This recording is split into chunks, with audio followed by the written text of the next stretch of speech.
প্রধানমন্ত্রী তারেক রহমান বলেছেন, একটি পেশাদার ও আধুনিক সেনাবাহিনী গড়ে তুলতে পদোন্নতির ক্ষেত্রে ব্যক্তিগত পছন্দ অপছন্দ বা রাজনৈতিক বিবেচনার ঊর্ধ্বে উঠে মেধা, পেশাগত যোগ্যতা, সততা, চারিত্রিক দৃঢ়তা, নেতৃত্বের গুণাবলী ও শৃঙ্খলাকে সর্বোচ্চ গুরুত্ব দিতে হবে।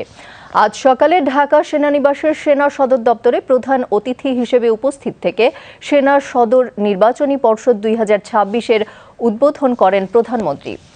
দেশের স্বাধীনতা ও সার্বভৌমত্ব রক্ষায় সেনাবাহিনীর ভূমিকার প্রশংসা করে প্রধানমন্ত্রী বলেন, জাতীয় নিরাপত্তার পাশাপাশি অভ্যন্তরীণ শান্তি শৃঙ্খলা বজায় রাখা, দুর্যোগ মোকাবেলা এবং বেসামরিক প্রশাসনকে সহায়তা প্রদানে সেনাবাহিনী গুরুত্বপূর্ণ অবদান রেখে চলেছে। এজন্য তিনি সেনাপ্রধান সহ বাহিনীর সব সদস্যকে ধন্যবাদ জানান। অনুষ্ঠানে উপস্থিত হয়ে নির্বাচনী পর্ষদের উদ্বোধন করায় প্রধানমন্ত্রীর প্রতি কৃতজ্ঞতা প্রকাশ করেন সেনাবাহিনী প্রধান। অনুষ্ঠানে প্রধানমন্ত্রীর প্রতিরক্ষা উপদেষ্টা ব্রিগেডিয়ার জেনারেল অবসরপ্রাপ্ত ডক্টর AKM শামসুল ইসলাম সহ ঊর্ধ্বতন সামরিক কর্মকর্তারা উপস্থিত ছিলেন।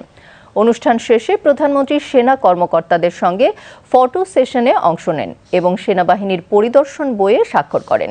এর আগে সেনা সদরে পৌঁছালে প্রধানমন্ত্রীকে স্বাগত জানান সেনাবাহিনী প্রধান এবং চিফ অফ জেনারেল স্টাফ।